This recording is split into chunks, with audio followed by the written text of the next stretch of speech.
Dan pemirsa, pada malam ini kami telah memperoleh kehormatan kehadiran 3 orang narasumber yang akan membahas bagaimana Indonesia bisa menuju 1 juta barel. Yang pertama adalah Kepala SKK Migas Dwi Sucipto. Pak Dwi Sucipto, selamat malam.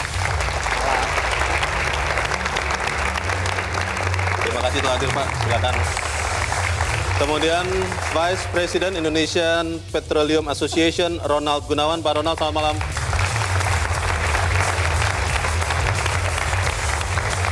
Terima kasih telah hadir, Pak. Silakan duduk. Dan last but not least, pengamat energi dari Institut Teknologi 10 November atau ITS, Muhtasor. Pak Muhtasor, selamat malam. Terima kasih telah hadir.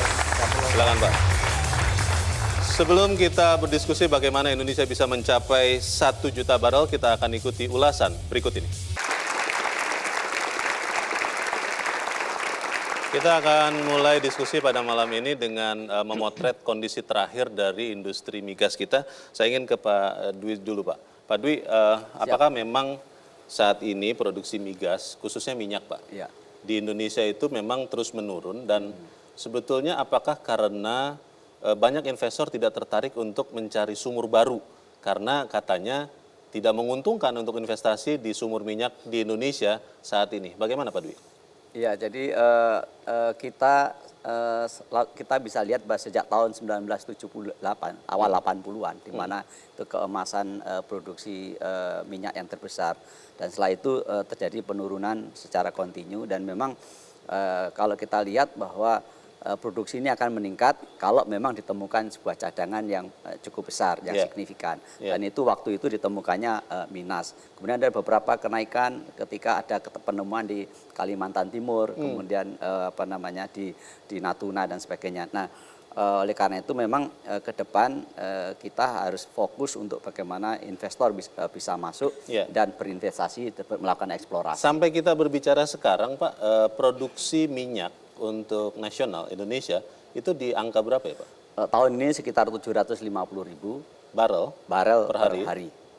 Ya, itu jadi, penurunan dibandingkan jadi waktu kalau, yang sama? Ya, kalau kita lihat dalam beberapa tahun terakhir, kita mampu untuk menahan laju decline itu sekitar 3-4%.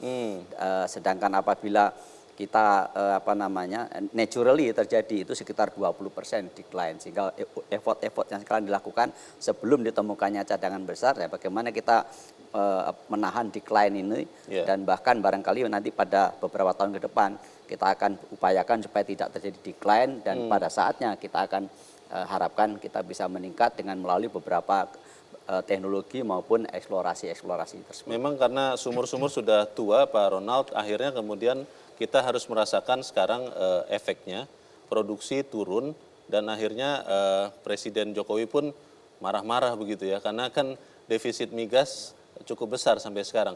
Apakah memang pelaku, dalam hal ini Pak Ronald sebagai Vice President IPA, tidak tertarik, Pak, untuk melakukan investasi di industri minyak khususnya? Kalau gas kan kita sedang berlebihan. Karena memang banyak faktor. Seperti apa, Pak Ronald? Jadi mungkin saya perlu jelasin dikit ya.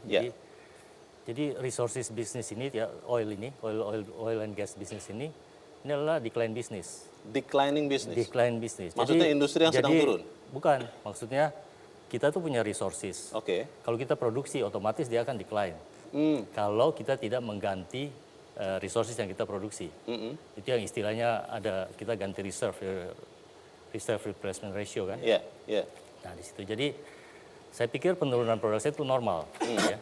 Nah, yang perlu kita lakukan adalah bagaimana kita melakukan effort untuk mengganti produksi yang udah kita produksi, reserve yang udah kita produksi. Oke.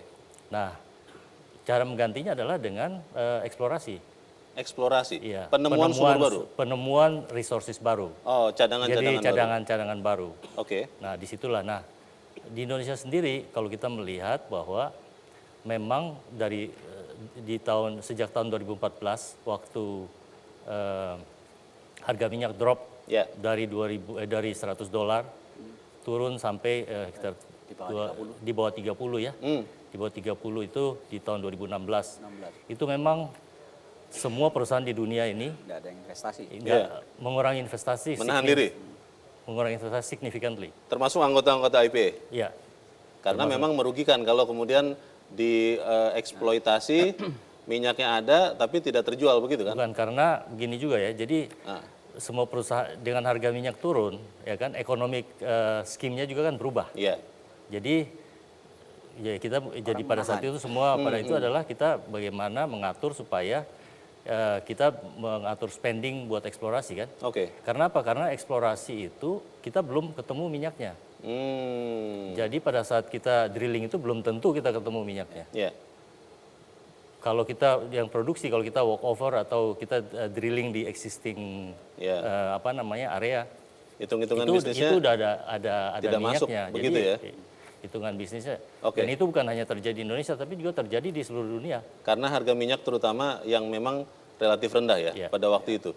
Kalau sekarang di harga 60-an dolar ini sudah kembali atau seperti apa Pak kondisinya Pak Nah, Ronald? sekarang ini kan sejak naik, ini di istilahnya di para perusahaan oil and gas ini kita bilang lower for longer, Lower? for longer. Maksudnya apa itu Pak? Jadi harga minyak itu tadinya kan 100, Ya. kemudian turun. Ya. Ya kita biasanya tuh naik lagi kan. Iya. Nah sekarang ini dengan adanya energi terbarukan, Oh, supply demand-nya juga berubah. Akhirnya Oke. di industri kita bilang bahwa Iya. oke dia akan lower for longer. iya, iya. Nah sekarang makanya harga minyak itu sekitar high 50 sama lower 60 kan. Jadi Oke. di atas 50-an sampai 60-an. Pak Mutasor, memang secara ilmu begitu, scientific view, memang kondisi ini tidak bisa terhindarkan ya. Ketika secara ekonomis harga jual minyaknya tidak menguntungkan untuk para pelaku,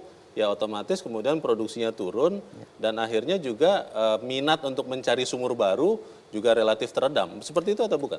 Jadi begini, kita melihat proses kejadian penurunan ini, Ya. ini tidak terjadi di ruang hampa. Kita di lingkungan sosial, politik, dan ekonomi. Ya. Kalau kita amati kejadian ini sudah terjadi lebih dari 10 tahun yang lalu. Oh, Jadi tahun 2006, 2007, 2007 itu sudah di bawah 1 juta barel. produksinya ya? Iya. Produksi Kemudian Indonesia. turun lagi 2008. Iya. Sampai kemudian Indonesia memutuskan keluar dari OPEC waktu itu. Oh, Ya kan, bahwa karena produksi kita itu dengan konsumsi tidak sebanding, jadi impornya kita lebih banyak. oke. Nah, kalau kita amati ternyata parameter-parameter ekonomi pada waktu itu ya, saya melihat sebelum keluar dari OPEC dan beberapa tahun setelah itu, Iya. kita melihat bahwa ternyata komoditas mineral kita tidak hanya minyak ya, tambang, Iya. bahkan dengan hutan juga, Iya. jumlah yang kita dapatkan baru dari cadangan itu masih kurang daripada yang kita gunakan. Oh. Jadi ibaratnya perumpamaan kita itu tabungan kita itu makin hari makin berkurang. Eksplorasi lebih kecil daripada eksploitasi ya? Iya, jadi eksploitasinya lebih banyak. Iya, iya. Jadi itu umpama rumah tangga ini tabungan kita kurang terus, Mas. Lebih besar pasak daripada tiang Iya, begitu betul. ya? Nah, ternyata pengurangannya ini kalau kita bandingkan dengan PDB ekonomi kita selama 1 tahun, itu range-nya bisa sampai 4-10%. Jadi kalau pertumbuhan ekonomi kita hanya 7%, sebenarnya pemerintah waktu itu makan dari uang tabungan, Pak, kita ini. Oke. Itu memang suatu siklus yang tidak bisa ditolak ya Pak Dwi ya? Jadi kalau itu tadi yang diistilahkan adalah reserve replacement ratio. Oke. Dan pada beberapa tahun terakhir kita di Kementerian SDM Baik. dan SKK sudah menetapkan harus di atas 100%. Ditahan dulu Pak Dwi karena kita harus jeda dahulu karena Baik. ini pasti akan ditunggu oleh pemirsa. Pemirsa tetap bersama kami. Economic Challenges segera kembali.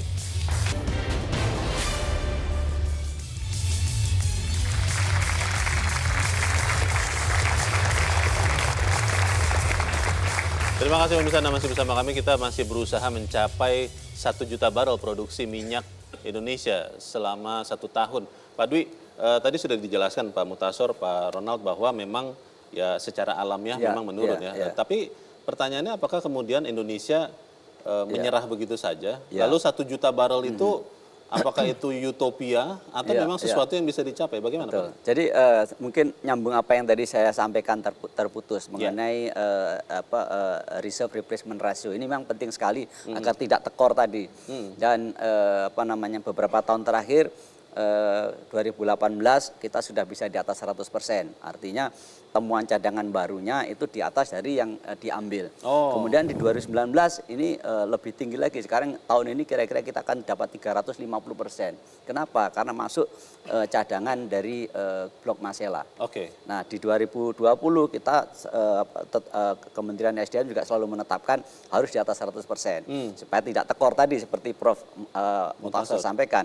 Nah, ini yang kita harus lakukan dan insya Allah kita akan menemukan mungkin bukan cadangan besar tapi cadangan-cadangan tambahan kecil termasuk Saka Kemang dan sebagainya nanti insya Allah akan masuk di 2020. Nah, mengenai visi 1 juta barel oil per hari, apakah ini sebuah mimpi, visi dan sebagainya, tapi memang kalau kita lihat dari perhitungan kami bahwa ada beberapa strategi, 4 strategi yang sekarang sedang kami kembangkan. Yang pertama adalah optimalisasi dari existing operation. Optimalisasi di sini maksudnya apa?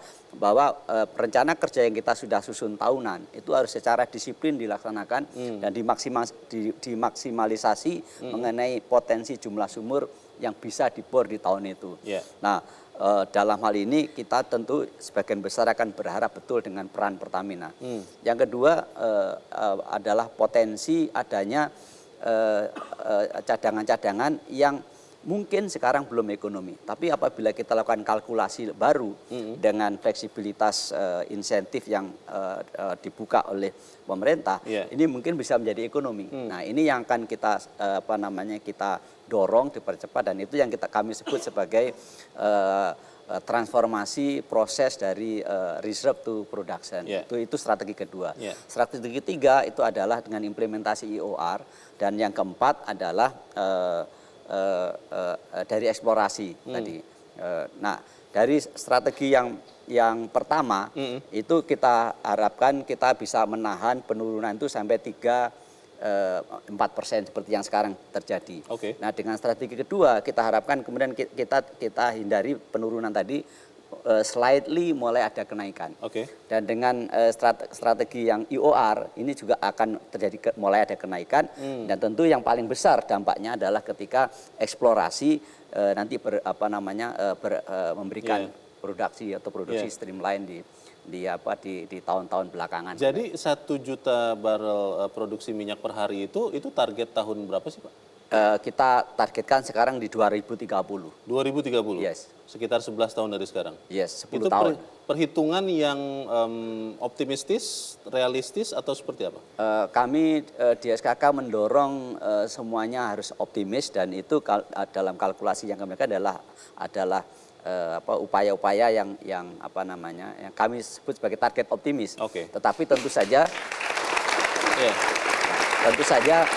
apabila nanti ini kembali lagi ilmu ini barangnya itu ada di dalam bumi yang kadang-kadang kita perkirakan tidak dapat tapi malah dapat. Nah, mudah-mudahan kalau ini semua lancar ya kita harapkan seperti Pak Menteri SDM yang baru selalu dorong harus lebih cepat. Nah, kita harapkan mudah-mudahan bisa kita percepat. Pak Ronald,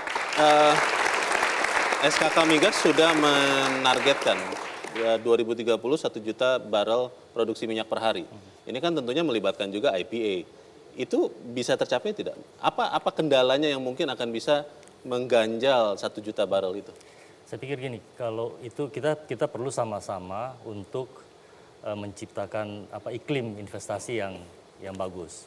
Jadi kalau saya mungkin lihat bahwa dari sisi investor itu sebenarnya ada 3 poin penting buat dari sisi investor. Pertama itu kemudahan berusaha. Terus yang kedua kestabilan fiskal. Terus yang ketiga itu adalah kontrak sanctity. Jadi menghormati kontrak yang sudah ditandatangani. Nah,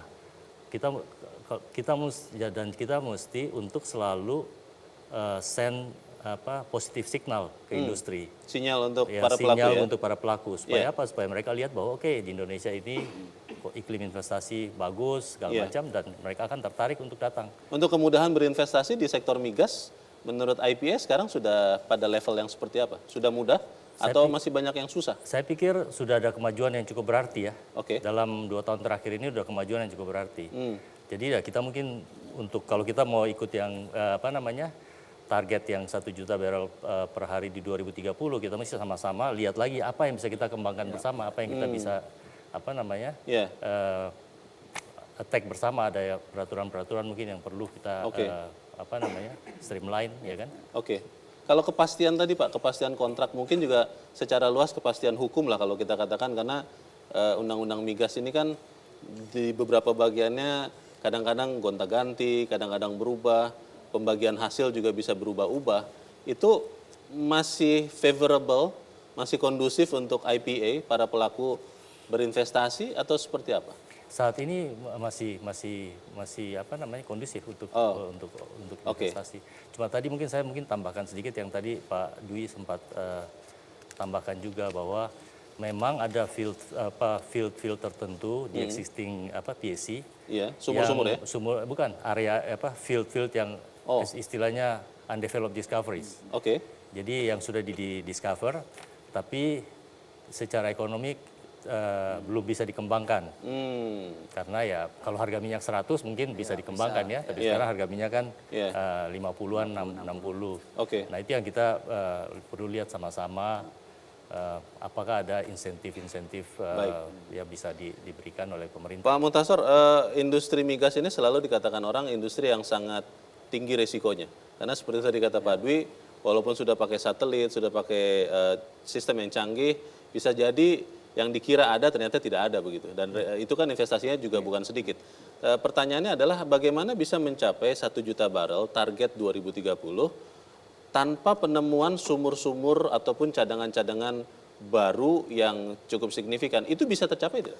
Jadi target ini menurut saya itu bisa tercapai jika asumsinya dipenuhi.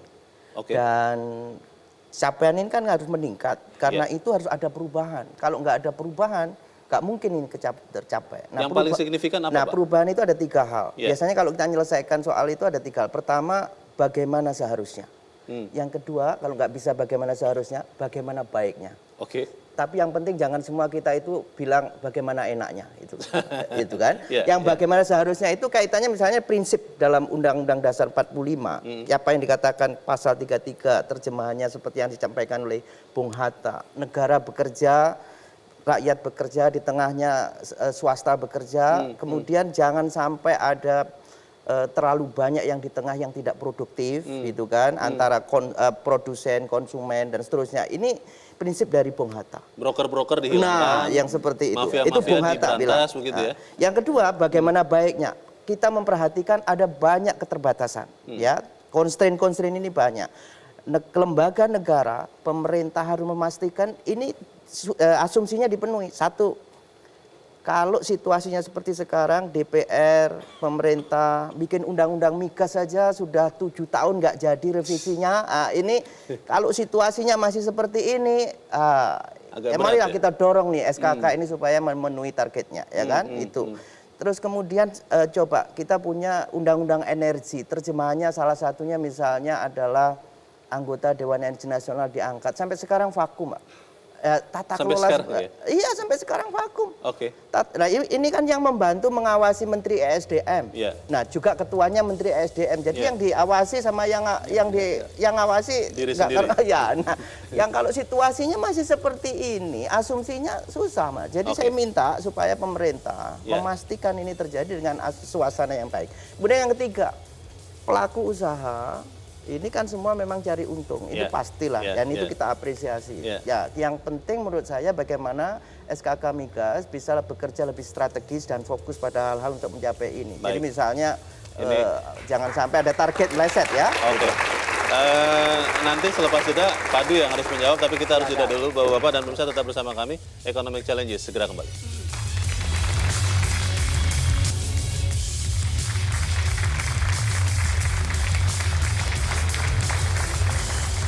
Terima kasih pemirsa, Anda masih bersama kami. Pak Dwi, tadi sudah disampaikan oleh Pak Mutasor, di tengah kondisi yang tidak biasa seperti sekarang, bisnis tidak boleh biasa-biasa seperti biasa. Ya, ya. Nah, SKK Migas melihatnya seperti apa, Pak? Apa yang akan dilakukan mungkin bahkan secara revolusioner? Ya, Bagaimana, ya. Pak? Jadi kalau kita lihat sekarang, apalagi Bapak Presiden sudah menekankan seperti itu. Di pemerintahan koordinasi antar berbagai pihak sudah mulai menyatu. Kalau kita lihat dari sisi perizinan, kalau dulu sampai 280 lebih perizinan, saat ini 170-an sekian perizinan. Dan saat ini juga pemerintah sudah menyiapkan bahwa yang 170 ini akan dikelompok-kelompokkan klaster. Jadi mungkin nanti hanya ada 4 klaster, di mana masing-masing klaster ini sekali perizinannya. Jadi dengan demikian saya pikir route untuk menuju investasi yang lebih baik sudah disiapkan. Nah, di sisi SKK sendiri dalam rangka kita bisa bagaimana membantu para investor dan K3S. Yang pertama seperti tadi kita lihat 1 million barrel oil per day. Harus ada visi yang kuat, yang jelas, dan itu sudah kita tetapkan. Yang kedua, organisasi sedang kita tata agar tidak orang tidak ke berbagai unit untuk sebuah pengurusan. Kemudian yang ketiga yang sekarang akan kita harapkan nanti Januari kita akan launching adalah kebijakan One Door Service Policy. Dengan demikian kita harapkan investor SKK bisa berperan lebih aktif di dalam membantu berbagai pengurusan perizinan. Jadi tidak K3S tidak jalan sendiri. Jadi di sana ininya. Dan yang keempat adalah digitalisasi. Sekarang kita sedang menyiapkan untuk ada Integrated Operation Center di SKK sehingga kita bisa memonitor seluruh kegiatan dari seluruh K3S di Indonesia pada right time, dengan lebih akurat, lebih cepat. Karena itu apa yang harus dilakukan SKK adalah bergerak lebih cepat, merespon berbagai permasalahan dari K3S lebih cepat. Demikian juga bagaimana kita menyiapkan red carpet untuk investor-investor yang akan masuk ke Indonesia. Red carpet untuk investor yang akan masuk ke Indonesia di industri yang lain, Pak Dwi, Pak Ronald, saya ingin bertanya ke Pak Ronald, katanya existing investor kadang-kadang suka terlupakan. Benar apa tidak itu, Pak? Apakah memang sistem bagi hasil misalnya yang saat ini diberikan itu memang menarik untuk investor? Saat ini untuk yang sekarang menarik. Menarik, jadi, ya? Jadi masih menarik. Jadi yang tadi saya bilang kan, jadi dengan field makin tua, ya kan, dengan field makin tua, biayanya juga akan makin tinggi, ya kan, biayanya juga makin tinggi. Dan untuk kita mau istilahnya revitalize lagi field itu, kita mungkin perlu ada certain fiscal incentive untuk itu, untuk kita bisa menaikkan lagi produksi. Skema insentif yang sekarang ada sudah memadai atau memang harus lebih menarik lagi kalau menurut IPA? Sekarang yang ada, jadi itu kan case by case ya, bukan ini ya. Oh, tidak bisa secara umum ya? Nggak bisa secara umum. Oke, dan sekarang yang sudah ada cukup menarik? Sekarang yang ada ya case by case, jadi belum bisa nggak bisa kita bilang bahwa itu general. Jadi saya kira gini, Silakan, menarik dan tidak bagi sebuah pemain minyak dunia itu adalah portofolio mereka. Jadi dan kita Indonesia tidak sendirian, kita bersaing dengan negara-negara yang lain. Oleh karena itu dalam masalah insentif kita memang tentu harus dinamis dan membandingkan dengan kompetitor-kompetitor atau negara yang lain demikian. Jadi saya kira suatu saat menarik pada saat tertentu, tapi perlu dilakukan improvement di waktu-waktu yang lain. Pak Mutasor, memang kan namanya pengusaha tadi Bapak katakan pasti cari untung. Dalam kondisi ekonomi Indonesia yang sekarang tumbuh 5%, tahun depan juga mungkin tidak terlalu banyak berubah. Kondisi ekonomi global yang mungkin juga relatif lambat akibat perang dagang, salah satunya Amerika Tiongkok. Bagaimana kemudian membuat industri migas ini lebih cepat berlari mencapai 1 juta barrel tahun 2030 karena harga jualnya kan masih sekarang $60-an. Bagaimana, Pak? Ya. Saya kira dua hal ya. Yang pertama Kementerian SDM, yang kedua SKK Migas. Untuk Kementerian SDM saya kira perlu lebih konsisten aturannya jangan sering-sering ganti. Apalagi kalau misalnya aturan kemudian agak dipaksakan gitu ya. Ada contohnya Pak? Kayak growth split atau apa ini. Ini sekarang Pak Menteri ini udah lumayan sekarang bahwa opsi dua-duanya diperbolehkan. Ini sudah saya kira dengan cara itu menjadi lebih baik. Kalau yang lalu-lalu kan agak sempat lama juga ini kan, ini nggak gerak-gerak kan. Nah sekarang ini saya kira optimis ya. Kemudian yang berikutnya, SKK Migas menurut saya perlu lebih juga di samping mempertahankan rencana-rencana yang baik ini, itu ada hal-hal yang lebih inovatif. Misalnya bagaimana enhanced oil recovery itu atau pengambilan lagi minyak di tempat yang tadinya sudah diambil tinggal sedikit itu atau berkurang itu lebih sulit, itu dengan cara-cara yang lebih inovatif termasuk model bisnisnya. Jadi misalnya kalau ada pihak lain yang mau mengerjakan itu dengan dibayar kalau ada hasilnya segala macam, itu akan mempercepat itu terjadi. Jadi istilahnya no cure no pay. Kalau nggak ada hasilnya nggak dibayar. Nah ini kan orang yang mau ambil resiko pasti punya keyakinan bahwa itu akan menguntungkan. Daripada dibiarin gitu kan, kita berharap sesuatu yang besar terus nggak dapat, akhirnya nggak terjadi. Ya. Kemudian yang kedua soal misalnya banyak sekarang field kita itu atau lapangan-lapangan migas kita itu yang kandungan zat-zat yang tidak diinginkan itu cukup signifikan. Contohnya CO2, H2S. Ada ide dari beberapa kawan-kawan supaya kalau misalnya memperkecil biaya investasi ataupun resikonya, mungkin juga ini raw gas ini dikelola oleh pihak pengelola. Jadi yang di tengah itu memang bekerja gitu, bukan jualan portofolio saja, tapi juga bekerja untuk peningkatan nilai tambah. Hal-hal seperti itu perlu dikembangkan lebih banyak supaya bisa bekerja. Pak Dwi, boleh ditanggapi Pak? Ya, saya kira kita sependapat bahwa sekarang kita harus lebih terbuka terhadap berbagai proposal yang punya teknologi, membawa teknologi baru, dan kemudian yang punya dana untuk bisa mengoperasikan yang tadinya mungkin ini adalah opportunity atau dana-dana yang marginal, barangkali mungkin bisa akan dikelola oleh beberapa perusahaan-perusahaan yang daerah kerjasama dengan yang punya teknologi. Saya kira sekarang pemerintah juga sangat terbuka untuk mendorong sini, dan mudah-mudahan ini tadi sebenarnya itu masuk di di strategi ketiga untuk implementasi enhanced oil recovery tadi.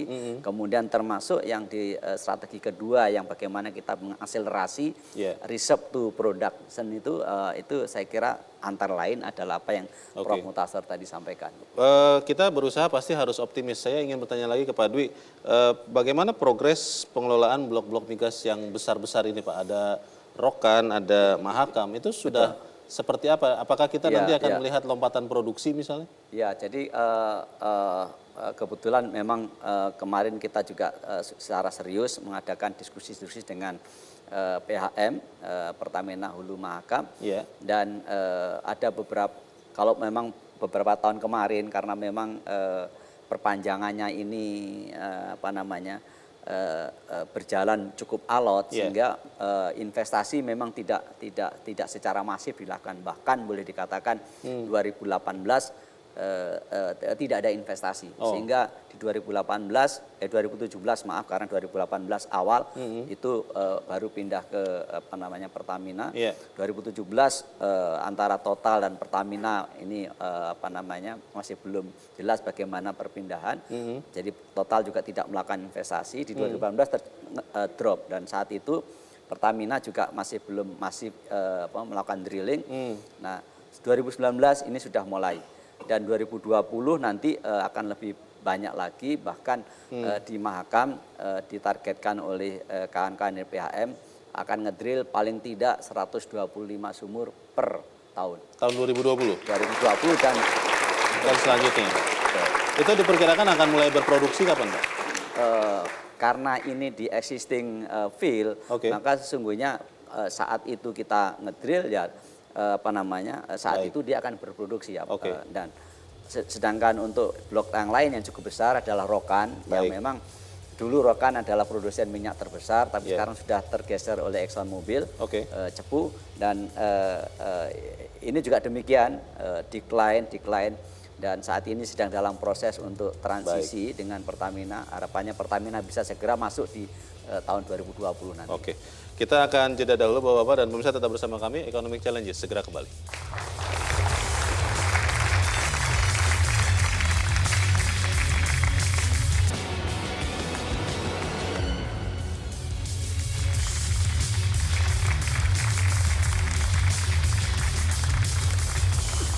Terima kasih pemirsa Anda masih bersama kami, kita di bagian akhir dari diskusi kita malam ini. Pak Mutasor, kalau kita bisnis as usual, bisnis seperti biasa, ya 1 juta barel itu hanya tinggal mimpi begitu ya, yang Ya. tidak tercapai. Apa yang harus segera bisa dilakukan baik oleh SKK Migas maupun para pelaku Pak untuk mencapai itu? Ya, saya kira ada 2 hal ya. Yang pertama istilahnya serangan udaranya, yang kedua ini gerilyanya. Yang serangan udara ini menurut saya untuk lapangan-lapangan yang besar harus mendapat perhatian yang lebih intensif ya. Kayak misalnya contoh, kayak Mahakam. Ya, Ini jangan sampai culture-nya berubah karena operatornya ganti. Oh. Maka saya pesan atau meminta, berharap pada SKK Migas supaya lebih kencang lagi melihat supaya culture di Mahakam itu dijaga supaya produktivitasnya tetap tinggi gitu ya. maksudnya culture-nya seperti apa sekarang? Contohnya misalnya ya, mulai budaya yang paling sederhana aja.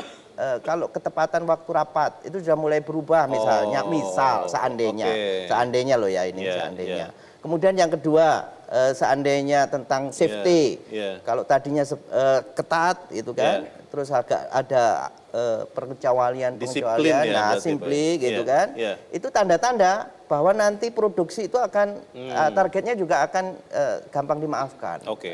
Nah, yang seperti ini budaya ini kan penting ini. Jangan sampai masalah yang di Indo Pertamina, misalnya Pertamina pernah dalam 5 tahun punya 5 dirut 5 atau 5 dirut apa PLT yang Iya, itu berpengaruh pada operatornya ini. Jangan ini nanti, jangan Iya. dibawa-bawa ini. Jadi tolong kita pastikan Kepastian. culture-nya tetap produktif. Itu yang pertama. Oke. Ya, yang besar-besar prioritas kita. Yang kedua, untuk yang kecil-kecil.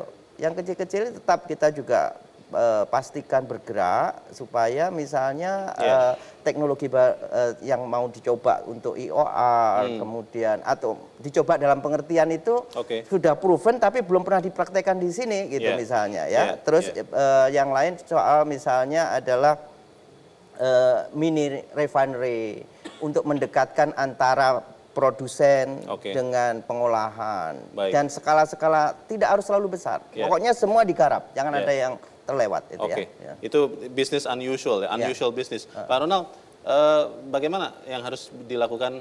Ini mumpung ada SKK Migas ini, sampaikan saja kalau memang ada yang harus diubah misalnya untuk membuat lebih favorable, lebih menarik industrinya. Kalau kami dari asosiasi pada dasarnya kami itu sekarang ini kita maunya kita jadi strategic partner lah buat government. Ya. Kita mendukung penuh usaha untuk 1 juta barrel di tahun 2030. Oke. Nah, caranya bagaimana? Ya kita memberikan input, ya kan? Kita memberikan masukan-masukan yang penting buat pemerintah. Yeah. Tujuannya apa? Untuk mendorong menciptakan iklim investasi yang baik. Yang tadi saya sebutkan tadi bahwa mungkin yang perlu kita 3 poin penting yang tadi saya sebutkan tadi. Jadi kita mesti make sure bahwa kemudahan berusaha itu selalu ada. Yeah. Yang kedua itu tentang fiscal certainties. Fiscal certainties itu harus ada. Yeah. Yang ketiga tentang contract sanctity. Nah, dengan terus mempertahankan itu, yang diharapkan itu kita mengirim signal-signal yang bagus buat para investor. Oke. Jadi investor itu dengan sendirinya akan datang, kita menjadi lebih kompetitif di dunia. Pak Dwi, masukan berharga dari pelaku dan juga pengamat.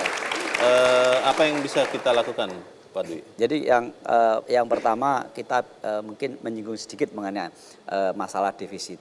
Jadi kalau tadi kita bicara bagaimana kita supply ini kita coba tingkatkan. Nah, kita harapkan juga consumption yang kita juga garap juga. Contoh misal minyak memang kita import, tetapi gas kita kelebihan.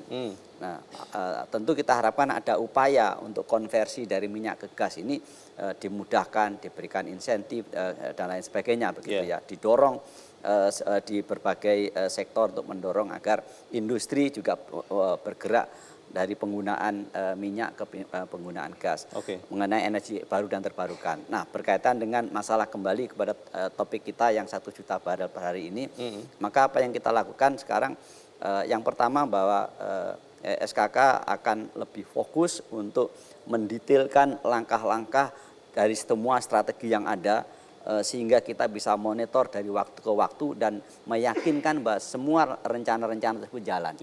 Nah, tentu saja dalam proses pelaksanaan itu kita juga akan butuh misalnya barangkali nanti kebijakan-kebijakan dilakukan, fleksibilitas yang dilakukan dalam hal masalah insentif dibutuhkan, dan itu tentu kita harapkan nanti kita urus. Dan kemudahan tadi perizinan dan sebagainya dengan one door service policy, mudah-mudahan SKK juga benar-benar bisa menjadi mitra strategis bagi investor KTKS tersebut.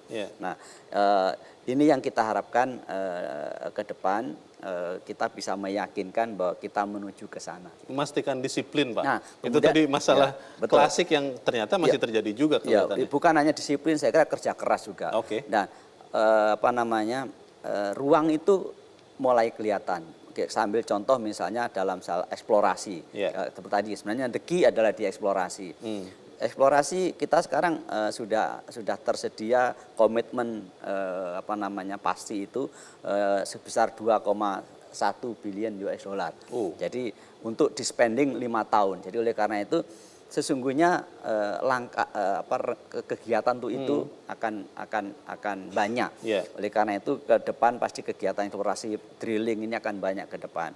Kemudian yang kedua kemarin kira-kira di akhir bulan November itu Pertamina dengan KKP-nya tadi sudah melaksanakan seismik sebesar sepanjang 30.000 kilometer dari Bangka sampai Papua, dan ini adalah seismik terpanjang dalam 10 tahun terakhir di Asia Pasifik. Untuk menemukan cadangan itu. Saya kira ini adalah sebuah langkah yang sudah mulai kelihatan lah bahwa kita serius menggarap eksplorasi. Jadi 2030 1 juta barel bisa tercapai, Pak? Insya Allah. Insya Allah. Baik. Semoga itu tercapai, Pak Dwi Sucipto, Pak Ronald Gunawan, dan Pak Muntasar. Terima kasih sudah di sini. Dan pemirsa, demikianlah akhir dari Economic Challenges malam ini. Semoga perbincangan ini berguna untuk negara dan bangsa kita. Saya Leonard Samosir, terima kasih. Sampai jumpa.